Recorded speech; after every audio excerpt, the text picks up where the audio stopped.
For a long time, people believed that the moon was just a simple rock orbiting the Earth.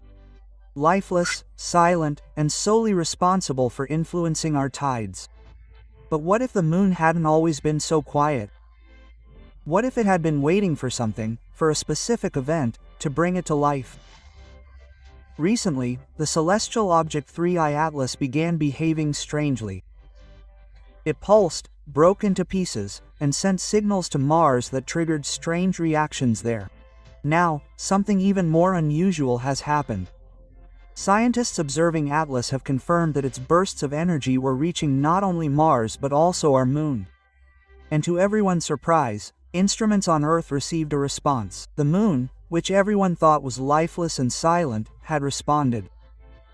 The first clue to this astonishing event came when astronomers observed a strange burst of energy from Atlas. Unlike its usual scattered pulses, this one was concentrated. A narrow beam aimed directly at Earth's moon. A powerful beam of energy struck the lunar surface. Shortly afterward, old seismographs from the Apollo missions, which had not worked for decades, suddenly began transmitting unusual signals. These signals had a regular rhythm that matched the beat of the energy pulse exactly. At first, scientists thought these were random errors in old equipment, but the pattern repeated itself in perfect sync with a second beam. It soon became clear that the moon was not merely reflecting the energy, it was responding to it, as if something deep inside it had been waiting for it. Over time, this effect grew stronger. Telescopes detected bursts of energy emanating from the moon itself, not from Earth's atmosphere. These were no simple reflections. These signals exhibited changes and individual patterns that indicated that the moon was actively modifying the signal. Radio amateurs around the world picked up parts of this signal. They described it as a low, humming sound with sharp beeps, like a secret message hidden in the static. Even more disturbing was that these signals contained sounds that corresponded to maps of the moon's cavities, the vast empty spaces and caverns deep beneath its surface. Some thought the moon behaved like a drum being set into vibration. Others voiced quiet but unsettling suspicions. Perhaps the moon was not entirely natural after all. Perhaps it was designed to respond when spoken to. One thing was certain. Atlas had communicated and the moon had responded. Messages from space probes orbiting the moon added to the mystery. Satellites detected a faint but distinct green glow on the far side of the moon. These flashes of light occurred at the exact moment the signals were exchanged between Atlas and the lunar surface. At first, it was thought that they were sunlight reflecting off something. But the timing was too precise and the color of the light too consistent. Even stranger still, the shapes of this light formed spirals and curves. Exactly like the luminous patterns already seen in Atlas' tail. It was as if the moon were mimicking the alien visitor's speech, sending it back into space as light. For the first time, astronomers began to believe that the moon was not just vibrating, but actually transmitting, carrying Atlas's message, perhaps to other places, perhaps even to Earth. It seemed to be broadcasting the lunar messages across space. The most disturbing thing, however, began when Earth itself seemed to be receiving these messages. Radio telescopes in Australia, South Africa, and Chile began picking up orderly signals coming from the moon, not Atlas. These signals contained patterns of prime numbers, spirals, and musical tones that clearly resembled Atlas's signals. But they were altered, as if the moon had translated them. People with homemade radios also began to pick up faint sounds. They described them as eerie, almost musical hums that floated across the sky at night.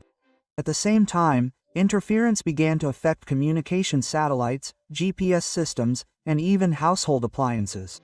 All of them showed interference that matched the rhythm of the signals. Humanity was no longer watching Atlas. Only the moon could carry the conversation directly to us. And when the moon sent messages, it didn't simply respond. It joined in the conversation. As scientists frantically tried to decipher the moon's signals, they stumbled upon a startling discovery in ancient, long-forgotten records. Devices left behind by the Apollo astronauts had suddenly begun sending out random bursts of data, even though they had been inactive for decades. Engineers initially thought this unusual data was interference caused by faulty technology. But their doubts grew when the same data began appearing in different locations on the Moon, thousands of kilometers apart. Even more curious, the signals showed binary patterns of prime numbers that repeated themselves endlessly. It seemed as if these ancient devices had been reactivated not by Earth but by the Moon itself. These machines were never intended to transmit on these frequencies. For some researchers, this gave rise to a troubling hypothesis. Perhaps the Apollo missions had coincidentally placed their instruments at the exact points Atlas needed to activate the Moon. Geoscientists then turned to an old, controversial theory, the idea that the Moon might be partially hollow. Previous tremors caused by deliberately crashed rockets had already shown the Moon to vibrate like a bell for hours on end, which is unusual for a massive, solid object. Now, under the influence of Atlas signals, this effect became obvious. New seismic instruments registered quakes whose vibrations did not die out but rebounded in on themselves, as if they were stopping in a vast hollow space. Each echo became clearer, almost melodic, perfectly in time with the signals from Atlas.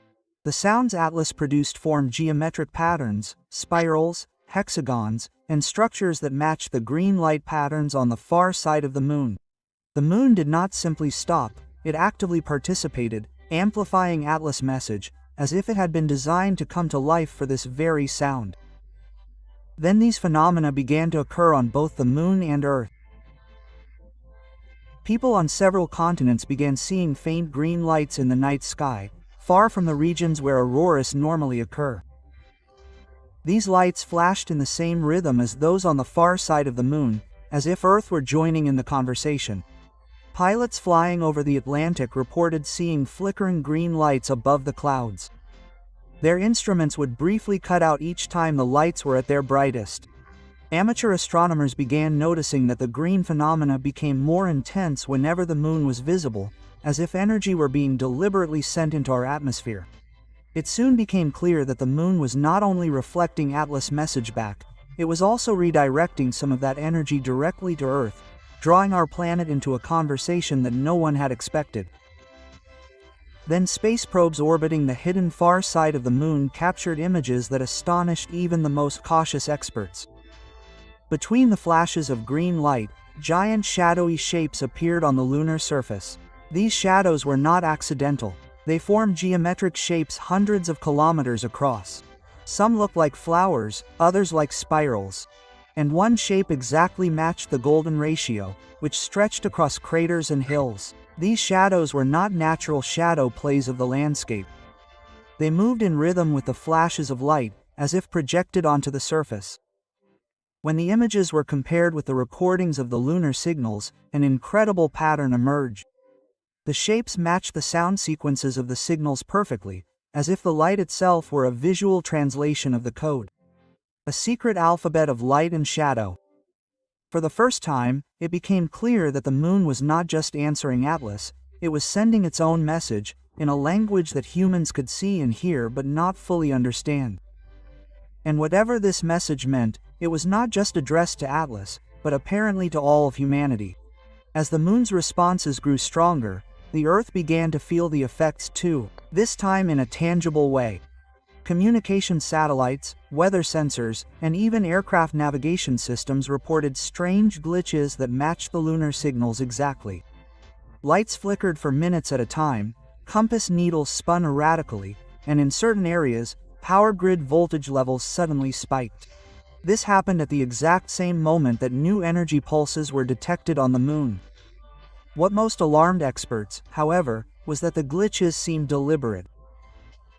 Military satellites monitoring the Moon were the first to be affected, as if the Moon had deliberately chosen them. Engineers tried to explain the phenomenon as electrical interference, but the data told a different story. The glitches included recurring spirals and prime number sequences that were clearly structured. It was as if the Moon was not randomly interfering, but testing which systems on Earth were most sensitive, as if testing our technology. For the first time, the moon's influence no longer felt like a distant mystery but a tangible force working directly at the heart of our world. To better understand the phenomenon, scientists examined data from spacecraft orbiting the moon. What they found only deepened the mystery. Beneath some craters on the far side of the moon, sensors detected unusually strong magnetic fields that built up and contracted in time with ATLAS pulses. These fields were not weak. They were so intense that they interfered with the instruments on the probes. When the locations of these magnetic hotspots were plotted on a map, a startling picture emerged. They formed a vast network of connections that spanned the entire far side of the moon, like conductive paths on a giant circuit board. So the moon was not vibrating chaotically. It was redirecting signals purposefully through structures deep beneath its surface, as if using an ancient hidden system designed for this very purpose. Some researchers thought these were relics of geological processes, remnants of ancient collisions. But others began to consider a far more disturbing possibility. Perhaps the moon was indeed a machine, and ATLAS had just turned it on. For many years, people had regarded the moon as Earth's silent companion, a lifeless, cold stone that merely reflected sunlight. But what had happened to ATLAS changed that picture forever. What had begun as a distant signal from an unknown space object had developed into a conversation, and what we learned from it was unsettling. The moon was not silent. Perhaps it never had been. The old Apollo instruments, long since gathered dust and dormant, had come back to life. Measuring instruments registered vibrations whose precision could not possibly have been natural. Green lights glowed on the far side of the moon, tracing spirals and lines across its hidden surface. And soon the Earth itself began to sense these changes. Green lights appeared in our own skies. Satellites malfunctioned. Power grids flickered in time with the signals from ATLAS and the moon. And then came the final, perhaps most crucial discovery. Beneath the craters on the far side of the moon, probes found knot-like structures that looked like circuits, and they worked in sync with ATLAS. The moon wasn't just responding, it was actively reacting, showing signs of consciousness, as if some ancient machine had awakened inside it, waiting for this moment. During this phase, NASA suddenly became unusually quiet. Data transmissions were suspended, older archives sealed, and live broadcasts cut off precisely when the moon's energy pulses became particularly strong. If all this had been a mere natural change or a technical glitch, governments would have tried to reassure the population. But the opposite happened. This silence itself became evidence, a silent admission that something extraordinary was happening. More and more voices were claiming that the moon had now become part of ATLAS's influence. An amplifier, a tool activated by another civilization. If the moon was created to one day wake up, then an even bigger question arose. Why was it sending a message out into space? A signal that shows others that our solar system is ready, or is he preparing the Earth itself to vibrate, to resonate as part of an ancient cycle older than humanity? Or a dark fantasy? Is he activating something hidden that has always watched over us, ready to answer the call?